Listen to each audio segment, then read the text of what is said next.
Kwa heshima na umoja, viongozi kadhaa wa Bonde la Ufa, wakiongozwa na magavana Stephen Sang na Benjamin Cheboi, walifanya ziara maalum katika shamba la Upoda huko Bondo.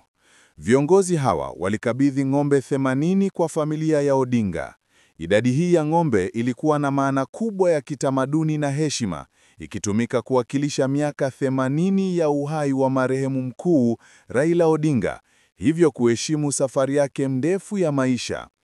Zaidi ya kuwakilisha umri wake, ishara hii ililenga kuonyesha heshima ya kina kwa mchango wa Raila Odinga kwa taifa na cheche ya kiungu iliyokuwa ndani yake, kama ishara ya heshima ya mwisho kutoka kwa jamii ya Bonde la Ufa. Msaada huu wa ng'ombe ulipokelewa rasmi la familia yake, akiwemo Mama Ida Odinga na Seneta Oburu Odinga, ambapo walitoa shukrani zao kwa moyo wa ukarimu na upendo uliotolewa na viongozi hao kutoka eneo la Bonde la Ufa. Kwa habari zaidi, usikose kutufuatilia. Hii ni Swahili Time, Dunia ya Darubini.